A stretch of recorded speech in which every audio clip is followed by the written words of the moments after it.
Hi, everyone. Welcome back to another episode of the Wealth Cafe. And today we have an incredible conversation coming. So grab your coffee, grab your tea, grab your wine, your drink of choice. And we are going to dive in because today I am joined by Courtney Cecil. And Courtney Cecil is a fierce advocate for making work and life sustainable. She spent 2 decades as a culture and organizational strategist in professional services and banking before launching the Working Moms movement in 2023, which we are going to talk all about today. And through the Working Moms movement, she helps working moms go from stretched thin and overwhelmed to in control and fully present for their careers, families, and themselves. We love that. After retiring from corporate life in 2025, Courtney expanded her company's mission to support organizations with retention and engagement strategies, particularly for caregivers and rising leaders navigating career and life transition, such an important time. She brings her signature program, the Life Management System, to life through speaking, retreats, workshops, coaching, and her podcast, which also has the same name, which is called the Life Management System, which we'll link below. She is originally from Tazewell, Virginia, and she now lives in Charlotte, North Carolina, which we bonded over. She is a proud wife, mom of 2 boys, and a lifelong Virginia Tech. I always butcher it. Is it a Hokie? Oh, it's a Hokie. Oh my gosh, Caroline, you need to just sear that into your brain. Okay, I'm ready. I'm ready. Teach me the mascot. Teach me everything. And then in her free time, she also pours into her friendships and is on a mission to visit 50 countries by age 50. How many countries are you at, Courtney? So I am about to turn, well, I'm 41. Right before I turn 42, I will hit my 41st country. I'm doing Norway and Finland this fall for like a little my first introduction to the Northern Lights, which I'm really pumped about. Okay, I'm going at the end of August, so we'll swap some No itineraries kidding. Oh after my this. gosh. Yeah. I cannot wait for you to be able to tell me all the things I need to be doing before I get Yeah. there. Oh, perfect. Perfect. That can be its own episode at this rate. Yeah. But thank you so much for coming on. Oh, you have so Oh, it much is to my unpack pleasure. today. Thank you for having me. I'm thrilled to dive in. So you've had quite the career journey. So I think it's important that we start there. So tell me, how did all of this come to be? Well, it starts most simply with the fact that I'm an industrial and systems engineer. So Virginia Tech, again a very proud Virginia Tech Hokie. Virginia Tech is known for its agriculture and its sciences. And Wow. as an engineer, it was a perfect school for me. But industrial and systems engineering is important to my story Mm, because ISEs is simply like when you distill down what it is we're trained to do, it's how do you optimize processes to make them as efficient and as effective as possible? How do you mm, optimize them to get as much juice out of the squeeze as possible? So I started out in manufacturing, quickly moved into um, to consulting, where I was applying that same type of thinking for business processes. But what I was quickly learning is it was like, I don't know, 15 to 20% process improvement. And the other 80% was all about how you changed the makeup of the people and the way that they work mhm, together in order to get different types of products and results out of them. So that launched me into the back half of my career, Caroline, which was all around culture transformation. So I worked for several different CEO administrations. I then moved into a Fortune 50 bank where I led culture. And all of that behavior change work is the foundation for the work that I do now with moms. So, and inside organizations, by the way. So I've got the two parallel paths. One is how do I help organizations, just like I did in the culture work that I've been doing before? How do I help them serve caregivers and females at large in the interest of getting more females into leadership positions? Because what I'm love it. finding is that even the women that stay in the workforce after having kids, their priorities shift somewhat differently because they don't feel like they can continue to grow in their and up the career ladder while still being present at home. And I believe that's absolutely false, and they can, but it's because they're trying to do things the same way as they always have. So then the B2C part of my practice is helping them essentially re-engineer their lives so Mm, they're able to optimize how they do things in ways that they're still able to be present at home, they're able to be present for their marriage and in their careers, but most especially themselves. Because what I find in the women that I work with is they're always putting themselves last.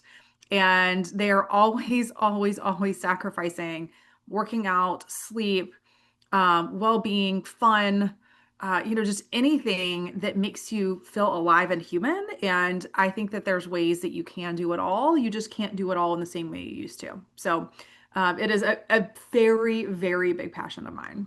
And it's also one of those things where there's so few people who are modeling a sustainable way to do it. Like we as women are not going to do it the same way as like a male executive is going to do it, right? Like it's not the same. And so I think it's so important the work you're doing because you're also then shaping the future in now they are going to be seen as leaders, not just because of their career roles and like the actual leadership, but for the way they're paving a new path.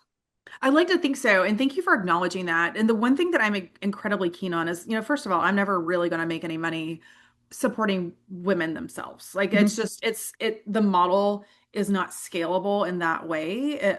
And that's why I work with organizations. mhm.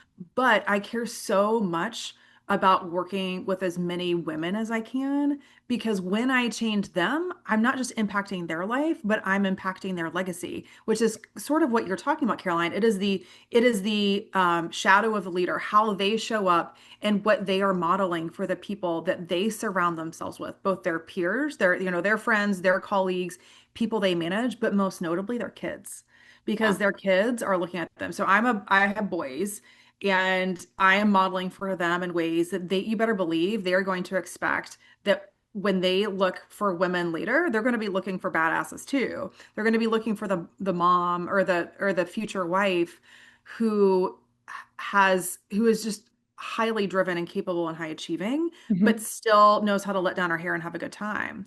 But I am most sensitive to my friends that have girls because what I want them to see is a mom who is not burning out, who can still have fun, who can still be present and still care for herself as opposed to always putting herself last. So ironically, I don't have girls, but it is in the interest of girl moms that I'm most passionate about doing this work. And it's interesting because you have an entire approach that you've now designed for this. And you first started building your life management system. What was the problem in your mind that you were like, ooh, I need to solve this? Like, where did this even begin as you then left and transitioned from a corporate role?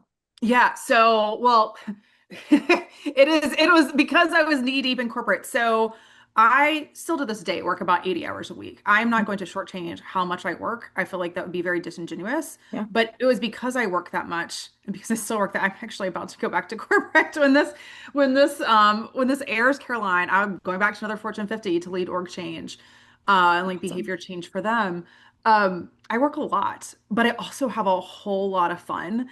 But what I was finding at the time is I was having the fun and I was doing the work, but I was absolutely not taking care of myself. So there was a point when I'd been working 80 hours a week for I was back in consulting at this time. And my boss just kind of ripped me a new one because I didn't perform something that he thought I absolutely should be performing. But meanwhile, my baby, who was probably like 7 or 8 months at the time, had RSV and I did Mm. not get to hold him a single time. So he is so sick that it puts most kids in the hospital and I didn't even have 20 seconds in my mind to call a timeout and spend that time with him. And it took me a little bit to recover. So getting out of that role, I was so deep in it. I just thought that was the way life had to look when you had kids. And it wasn't until I got back out of, I called a timeout and was like, this consulting role is not working for me. I'm just going to give up on becoming partner. I'm going to go back into the office as CEO where I was making a big difference, doing work I loved, but not in this toxic atmosphere that I'm in. So I went back to the office of the CEO and I'm sitting around the C-suite. And these women that, I mean, I was not a C-suite. I just happened to be graced with being amongst their presence every day. Like they were badasses. They had it all together. They looked polished. They had thriving families. They had great personal lives. I'm like, what are they doing that I'm not? Like, how do they get there with this this balance that I clearly have failed. If when that pinnacle point with my son being so sick, I can't even find 20 seconds to hold him, like I got to call a timeout, something's not working. So I essentially applied those same industrial and systems engineering principles that I learned back in school and been applying in so many of those formative years of my career to my personal life. Mhm. And it was when I started doing that, when I started treating my personal life with the same type of importance and urgency and problem solving, just like I did at work, that I slowly started to re-engineer the way that I did things in ways that truly optimized around what it is I prioritize. So you use the language, Caroline, the life management system. Mhm. That is my proprietary process. It is also the name of my podcast, as you mentioned.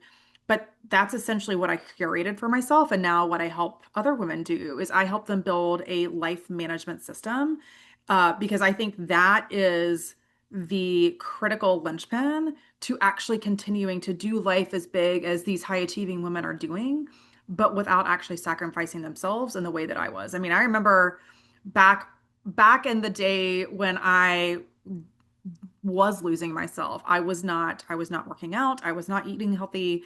I was just not present anytime. I was constantly in my to-do list and in my own head. So it was overdue and entirely unnecessary, but I just didn't have the tool set at the time, or I didn't believe I did, to climb out of that. And one of the things that you share in your website and that I love and sticks out to me so much is it's for that moment when you know things aren't working anymore. Like if they keep going this way, it's not going to work. What what were those changes where you were, you mentioned you weren't working out, you weren't sleeping, like in someone's mind they're going to be like, okay, well I just have to get to the gym and then I have to go do this. But it's like what were the small changes you were actually able to start making that you solved in your brain in order to get a lot of that back? Yeah, so you're right. And most of us, most women are not void of knowledge. There are tons of free podcasts like yours, like mine, like all the books we get our hands on. We're not void of knowledge. We're void of the ability to know how to execute that knowledge and how to Mhm. actually stick with it. So the single biggest change that I made is I flipped what I did on a head to where I started leading with what it is that I value, and then I backed up from there. So, as an example, working out. I before this point in time, I was a six sport varsity athlete. I was incredible. Like I ran a marathon right after graduating college. I was quite athletic and I did enjoy working out. And yet I went 5 years without doing a darn thing. Mm. And no, recognizing that that was important to me because my health and aging gracefully was important to me. Like I knew I needed to make that a priority. But instead of letting that always move to the back of my to-do list, I put it first. So for anybody that's familiar with Stephen Covey's seven principles of Mhm. highly effective people, I actually started living the seven principles of highly effective people. It's the same stuff that I was teaching from a culture transformation perspective inside organizations, but I finally actually started doing it. So it's something that I now call the 3W framework. And essentially it stands for what I value, what I prioritize, and what I spend.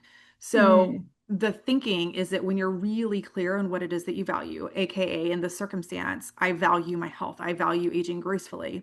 When I'm clear about that, I know what I need to prioritize. I need to work out, I need to eat healthy, I need to manage my cortisol and my stress, I need to sleep. And then when I know those major things I need to prioritize, that's how I know what to spend my resources on. My resources are my time, my money, and my energy. So I know at that point that it is worth me putting in the time and the energy into getting those workouts. It is worth me paying to make a workout as easy on myself as possible Mhm. to make sure it actually gets done. So that was orienting myself with what it is I really valued, and putting those first things first was, I think, the single most critical thing I did. But I also applied other types of thinking that really apply to the broader management system framework. So, as an example, I lowered the barrier of entry. And what I Yeah. mean by that is like, how do I make it as easy as possible on myself to get those workouts in? Like, I hate, even to this day, I hate sitting down, putting on socks, and like lacing up shoes. And it sounds so silly, but if that's what's annoying me, if that's what's getting in my way, well, how do I choose a workout that doesn't require me to put on shoes? Like, I chose Hmm. Pilates. I started, and I mean, now I like strength train and go big. But at the time, that's what was getting in my way. Like, I can't use that as an excuse. How do I find an alternative that allows me to not have to put on my shoes?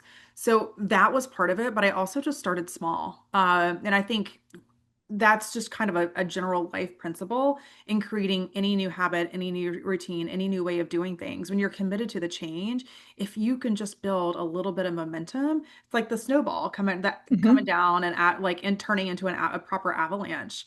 You just got to create a little bit of momentum to get it there. So I also talk a lot about MVPs, a minimum viable product is what we call it in corporate.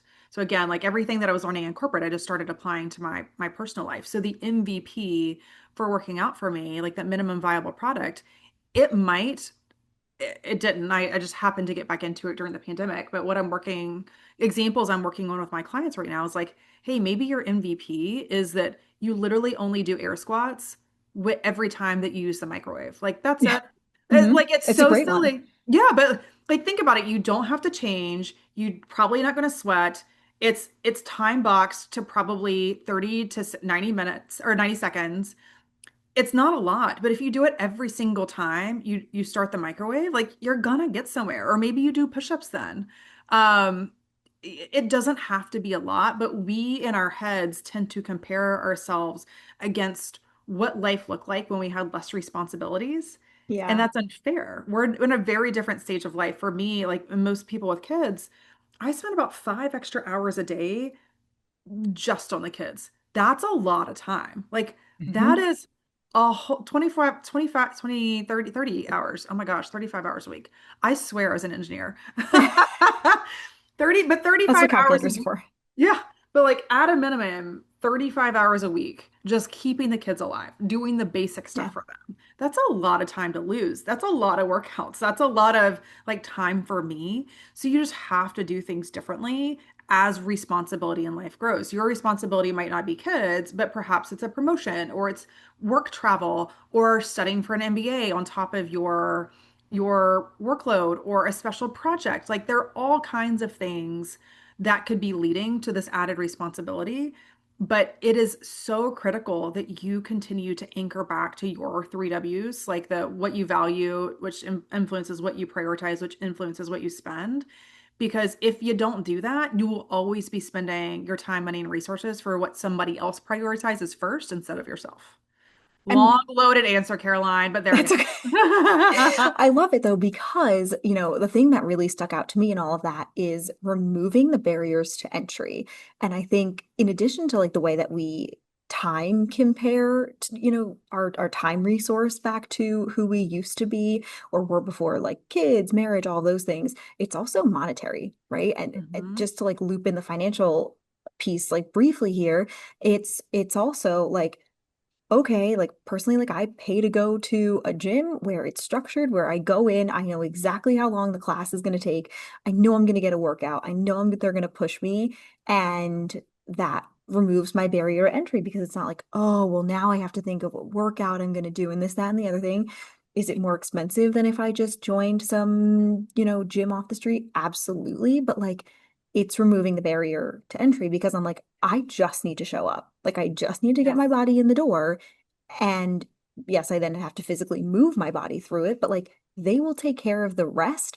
And it's so funny because I've gone through this the past couple of weeks where I noticed the difference of how I show up for everyone else throughout the day when I get in that morning workout and how my energy is different. I'm like, have more pep in my step, my mood's better than me being like, I'm gonna skip today. It's all right. I don't want to do it. I don't want to get sweaty. And I'm like, it changes everything. Like, and just that reminder of like, take the time because it's impacting that snowball effect of the entire day.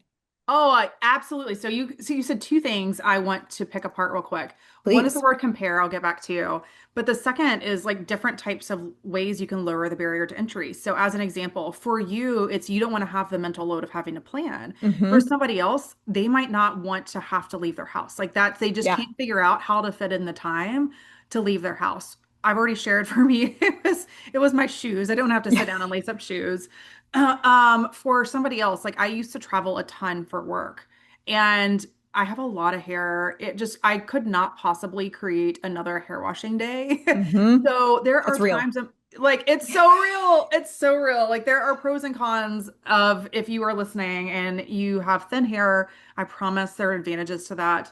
That is not me. I've got a lot of it. But if that's the case, then that's a barrier to entry too. Like maybe you use like you just do steps in front of a fan. Like I have my treadmill desk downstairs and I'm constantly walking on that treadmill desk and I got a fan blowing right in my face. Or when I was traveling, maybe instead of going to a proper gym and like sweating it out like I do now with my trainer, I would just use exercise bands. Like Mhm. that requires nothing other than a YouTube video at best. And I could do that in my pajamas without sweating. So there are all kinds of ways you can lower the barrier to entry for yourself in every goal you have. And this is we're just talking about working out, but like the same thing could be applied to finances or something else. The other thing you said, Caroline, that I think is worth calling out is you use the word compare. And I Hmm. think particularly with finances, that's that much more important Yeah. because it's so easy for us to compare our lives against our neighbors or our friends or our colleagues. But guess what? They value something totally different than us. So, as an example, my neighbor gets a new car. Well, I got two of them. They're very good friends of mine. They're constantly getting new cars. Yeah. That's not what I value. I value travel. I value being able to go and see the world. We've already talked about that. Neither of them really travels a lot, if at all. So it's just not something that they prioritize. So I think that the three W's, again, it's what I value, what I prioritize, what I spend can unlock some of that comparison trap we tend to keep ourselves in, and that can free us too. Like going back to the C-suite that I talked about that really unlocked the insight for me. The other thing they unlocked is the fact that I do not value looking my best all the time. I like people to know that I can look okay. And for that to be, for that to like that brand to somewhat exist, but I use the excuse of not being able to work out because I didn't have the time to take care of all this hair. Um, and I let that become an excuse for me instead of being like, you know what, I'll look good one, maybe 2 days a week, or I'll look good on the really important meetings where Hmm. there's a lot of visibility. But on a day-to-day basis, why am I letting the fact that I can't get my hair sweaty be the reason that I'm not working out? Just because the C-suite women always look their finest, that's them. Like that's not on me. We're at different stages in life. Their kids are older, mine are younger. Like that can't become an excuse. Once again, I was comparing myself to them and what it is that they valued as opposed to thinking about myself and the fact that I don't actually value that. I want to look okay. I don't need to look great all the time. So that if you ever feel insignificant and you find that it's because you're comparing yourself to others, go back to that 3W framework and think about what it is that you value because that's probably where you're going to get your freedom. I also, especially like when we talk about like financial planning and wealth management and all of those things, I make everyone do this exercise where they need to write down all of their goals and dreams. And I always tell them, I'm like, this is not your neighbor's goal for you or the neighbor, like your goal being that having their life or living someone else's life or what your parents' goals are for you, or your kids' goals for you. Like, what do you actually want? Right. And we play this comparison game where we start to say, like going back to your neighbors with the cars, right? Like there's nothing wrong with that, but that's what they value. And I'm with you. Like I'm not really a car person. I don't know much about them, but I love that they get me from point A to point B. Mhm. And I like it when it's clean. Okay. Those are my that is Mhm. my barrier right there. And that's my base and minimum. But like we get so wrapped up and involved with like the C-suite person or, the neighbors or whoever it is, like and in our head being like, well, I have to be doing what they're doing. And that's when I find, and I'd love to hear like if what your experience with this is as well, of like, that's when we start putting up our own barriers to entry. And it's like, well, that person goes to this gym and they do this, and then they have like their food delivered, and then they do all these 15 different things, and then they go to the country club. And it's like we lose that value. And I think that's where a lot of the dominoes start to fall. Yeah, and it's also what causes guilt and like causes imposter syndrome and a lot of other psychological mental traps that we get ourselves in. But I think the most critical thing that people can do when they work right to left, like you're explaining, Caroline, is to also define for themselves what enough looks like. Because Mm, it is easy to look at the people at the country club as an example and be like, well, heck, I want that. Or to look at the people in the that just got promoted. I mean, I started out in consulting right out of college where I was progressing at the same pace as my peers, hmm and I progressed very quickly. But I have a gentleman I remain close with to this day, 20 years later, who is still sitting at the level I left consulting in 15 years ago. And Wow. he's older than me. But guess what? It's enough for him. He doesn't want more. I have another girlfriend, same thing. It's enough for her. So hmm I think when we get clear on what's enough for us, that also frees some of that comparison or that guilt or that imposter syndrome because we realize that once again, it's not what we value. So I think that there are two different lenses that can help people think about it. I always anchor back to the values, but I also do a lot of exercises. It sounds like similar to you, Caroline, where I have people define what does enough in certain categories look like. Like I, using my body, going back to the examples, like I want my body to look pretty good. I don't need my body to look like my trainers. hmm That's too much for me. Like it does not fit my lifestyle. It's not enough. It like too much. I think about the coworkers that I just talked about. I keep growing in my career. I keep chasing. I keep pushing. They're totally done, and that's absolutely okay. So I think also thinking about major categories in your life, like finances and your intellectual stimulation and the roof over your head and your family, and think about all of those variables and just define for yourself what enough looks like, and that also can help for you. How do we then define enough in certain seasons? And for example, I think of, and this goes a little bit back to the comparison game, but let's say you're sitting here being like, hey, I really like want these things to happen, but then it's like, maybe like you mentioned before, like you're in a season where you have young kids, or you're caregiving for a parent, and like there's just so much going on. How do you how do you balance that? Maybe balance No, isn't even the right that's word. a whole, yeah, that's all. There's a whole episode we could stay on this, Caroline. What I would offer is that when people ask me, like, can you have it all? I really do believe you can, but that doesn't necessarily mean that your all looks like somebody else's or that your all happens right now. So, as an example, I think that I really believe that I have it all, but you know what I don't have is a flourishing network here in Charlotte.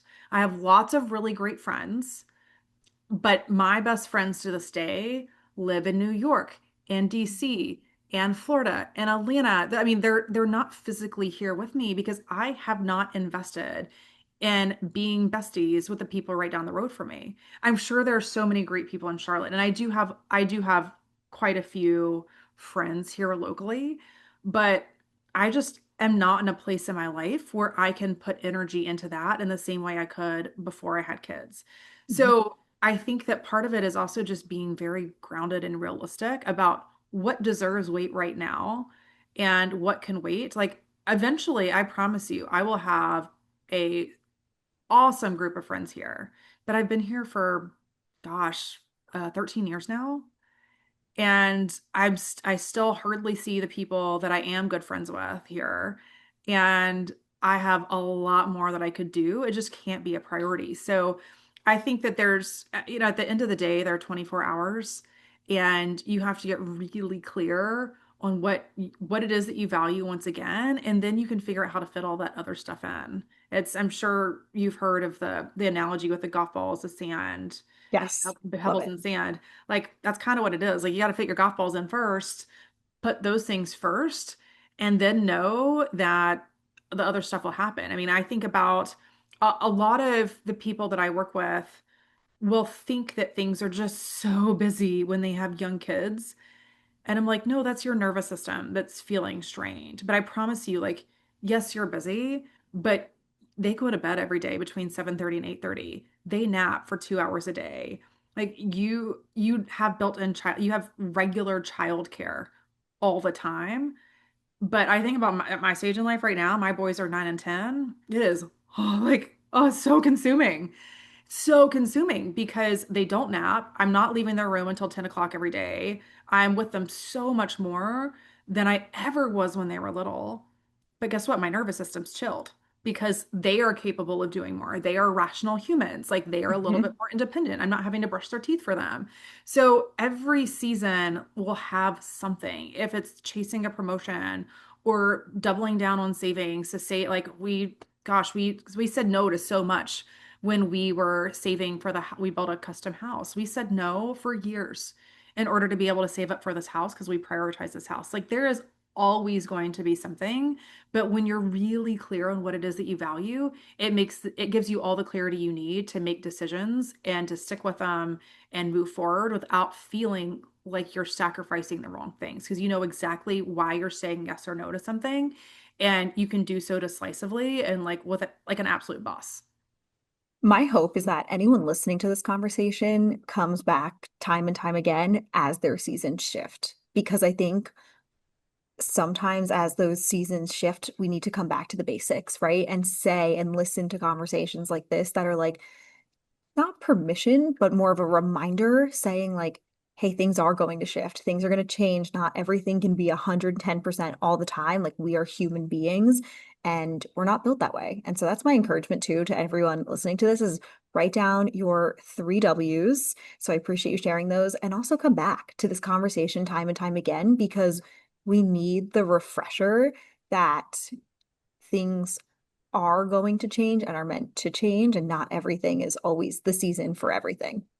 Yeah, one of my clients said to me probably about 6 months ago, she's like, you know what's wild is that I realized I haven't called a timeout to reflect on this since I first got married because she's like, she was married, and a lot of people when they get married go through some form of marriage counseling or pre-canna process through the church or something of that nature. She's like, we've been married for at least 10 years and we have never called a timeout to be like, hey, we've changed as humans.